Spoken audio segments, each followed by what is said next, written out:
Boa noite, amados irmãos, graça e paz. Hoje nós estamos dando início a uma série de ensinos compactos sobre a criação. Então nós vamos estudar ao longo deste período o propósito da criação, a ordem da criação, a criação do homem, o jardim do Éden, a tentação e a queda, o julgamento e a predição da salvação. Mas antes de nós começarmos, nós vamos orar ao nosso Deus. Senhor nosso Deus, Pai amado e querido, nós queremos nessa hora colocar nossas vidas diante do Teu altar. Queremos Te agradecer por todas as bênçãos, Senhor, a nós concedida. E agora que os nossos ouvidos estejam atentos à Tua palavra, Pai, que o Senhor venha direcionar as nossas vidas.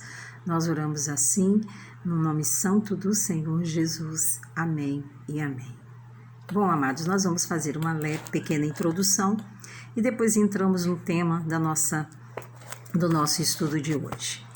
Deus, Ele nos criou. O Deus no qual nós cremos é um Deus bondoso. Nós sabemos disso, que Deus é um Deus bondoso. A primeira coisa que Deus fez, que está lá em Gênesis 1:1, foi criar os céus e a terra, e depois Deus criou tudo o que neles há, através da sua palavra.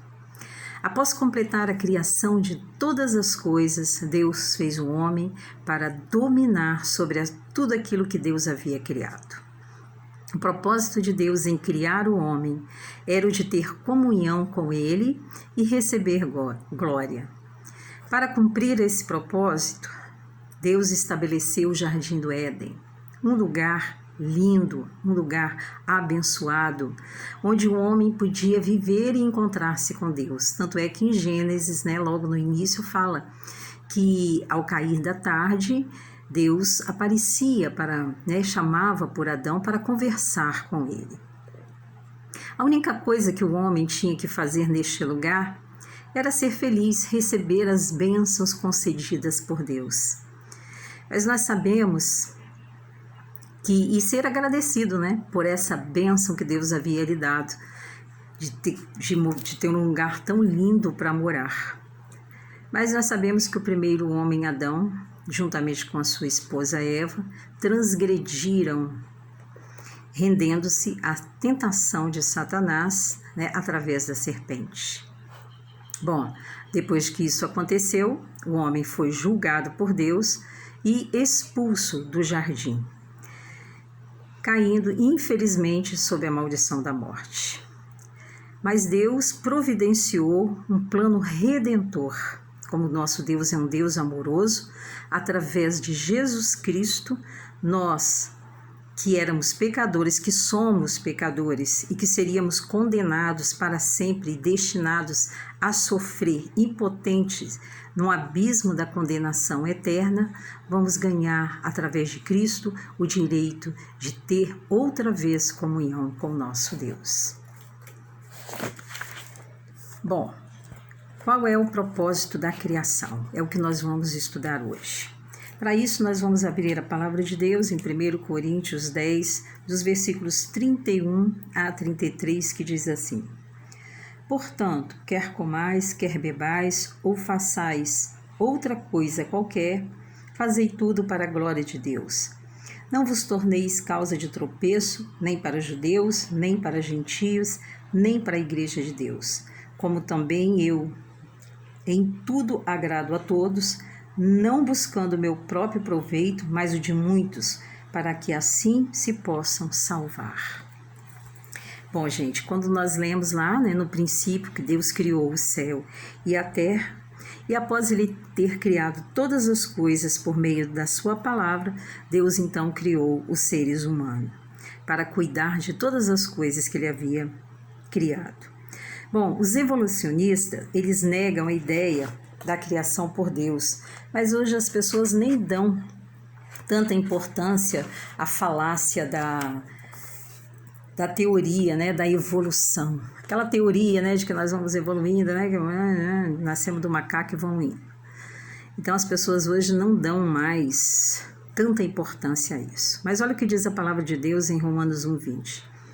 pois os atributos invisíveis de Deus, desde a criação do mundo, tanto o seu eterno poder como a sua divindade, se entendem e claramente se veem pelas coisas que foram criadas, de modos que eles são inexcusáveis. Então, por que Deus criou todas as coisas? Qual foi o propósito da criação? Primeiro, Deus criou todas as coisas para o homem. E isso a gente pode ver claramente quando nós examinamos a ordem da criação. Primeiro, Deus criou o reino mineral. Inclui-se a atmosfera, o firmamento, a terra, o mar, as rochas, metais, etc. Depois, Deus criou o reino vegetal, seres vivos, micro ou macroscópicos, que fazem fotossíntese, têm celulose e clorofila. Depois ele criou o reino animal, seres vivos, aquáticos ou terrestres, dotados de instintos, movimentação e sistema nervoso. Então Deus criou o homem, dotado de alma, raciocínio e livre-arbítrio para dominar sobre toda a criação. Bom, então o propósito de Deus na criação foi revelar-se ao homem.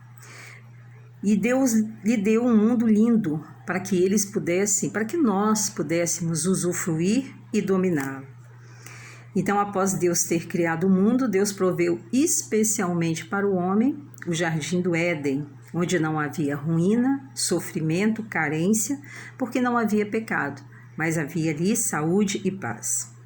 Entretanto, quando nós vimos, quando Adão e Eva transgrediram, eles foram expulsos do jardim e começaram a sofrer maldição e a morte espiritual. O que é a morte espiritual? A morte espiritual é o afastamento de Deus. Depois Deus enviou Jesus Cristo a fim de fazer expiação pelo pecado do homem, de forma que toda a humanidade pudesse nascer de novo, mediante o sangue de Jesus Cristo. Assim, para salvar o homem, Deus proveu a redenção na cruz. Somente aqueles que nascem de novo, através de Jesus Cristo, podem verdadeiramente cumprir o propósito de Deus na criação. Então, Deus ele criou todas as coisas para o homem. Embora o homem tenha pecado, embora o homem tenha se afastado de Deus, a fim de restaurar a comunhão com o homem, então ele envia o seu Filho Jesus Cristo para que nós pudéssemos ter de novo o acesso a Deus. E nós vemos que muitas pessoas hoje confiam em coisas temporais, em coisas que passam. Mas o rei Davi confessa no Salmo 27 que uns confiam em carro, outros em cavalos, mas nós fazemos menção do nome do Senhor. Então, aqueles que confiam em Deus, que colocam em Deus a sua confiança, aqueles que esperam em Deus, o bom Deus, ele derrama sua graça e amor sobre as pessoas que nele confiam. Deus abençoa com todas as coisas aqueles que confiam nele e verdadeiramente desejam seu reino e querem fazer a sua vontade.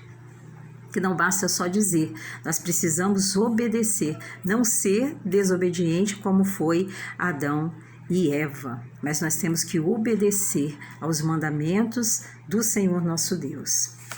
Bom, o propósito de Deus na criação.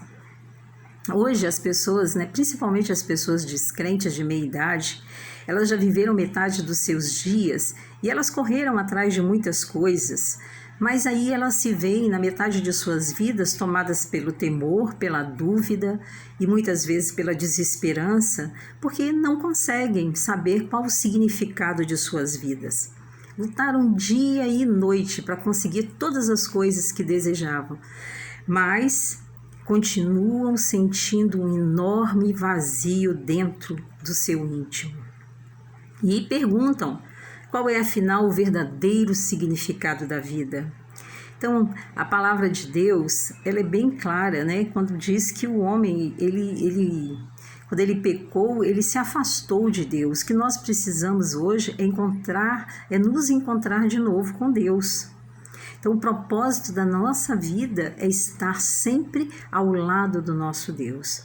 Então, o propósito e significado da criação do homem é o que nós vamos ver agora. Primeiro, Deus criou o homem para a sua glória. Em Isaías 43, verso 7, eu vou ler para vocês aqui. A todos os que são chamados pelo meu nome, as quais eu criei para a minha glória, aos quais formei e fiz. Então, nós fomos criados para a glória do Senhor. Quando Deus criou Adão, ele queria receber glória através dele. Deus queria que Adão o adorasse, louvasse e glorificasse pelas bênçãos que ele lhe havia concedido. A mesma coisa acontece hoje. A responsabilidade final do homem é adorar, louvar e glorificar a Deus. Olha o que o apóstolo Paulo ensinou aos crentes de Tessalônica. Portanto, quer bebamos, quer comamos, quer façamos qualquer outra coisa, devemos fazer tudo para a glória de Deus. Segundo, primeiro, então, nós vimos que Deus criou o homem para a sua glória. E Deus criou o homem para manifestar a sua glória através dele. Então, primeiro Deus criou o homem para a sua glória e agora para manifestar a sua glória através dele. Então, antes de Adão cair, ele não precisava preocupar com o que comer, com o que vestir, ou mesmo onde ele ia dormir, porque o Deus bondoso provia para cada necessidade sua. Jesus Cristo afirma também que as necessidades dos seres humanos são responsabilidade de Deus, mas nossa prioridade é buscar o reino e fazer o que Ele quer. Buscar em primeiro lugar o reino de Deus e todas as coisas vos serão acrescentadas, é isso que diz a palavra. Em terceiro, Deus criou o homem para compartilhar o seu amor. A palavra de Deus em 1 João 4,8 diz que Deus é amor. Então, para amar, é preciso que haja um objeto de amor. E Deus fez o homem o objeto do seu amor. Portanto, nosso Deus é o Deus de amor. Criou o homem a fim de compartilhar o seu abundante amor através do companheirismo e comunhão. Adão e Eva, contudo, desobedeceram a Deus e foram expulsos do jardim do Éden. Eles perderam o amor de Deus. Mas Deus proveu uma forma de restaurar o homem através da cruz de Jesus, de forma que o homem agora pode receber o amor divino e comungar com o Pai outra vez através da palavra viva. Então, os seres humanos, eles não foram feitos para serem criaturas vazias, jogadas a um mundo sem rumo, à mercê da tagarelice dos filósofos pagãos. O homem, ele tem um propósito e uma razão definidos para existir. Esse propósito e razão é dar adoração, louvor e glória a Deus, que não poupou sequer o seu único filho para morrer por nós na cruz, para restaurar-nos e abençoar-nos. Portanto, amados, nós precisamos buscar o nosso Deus, nós precisamos adorar o nosso Deus, nós precisamos com nossa vida louvar o nosso Deus e glorificar o nosso Deus. Este é o nosso propósito. Nós jamais vamos nos sentir felizes, jamais nós vamos nos sentir completos fora da presença de Deus. Então, se você está longe da presença de Deus, volte imediatamente para ela, porque este é o propósito da sua vida: adorar, louvar e glorificar o nome do Senhor. Amém?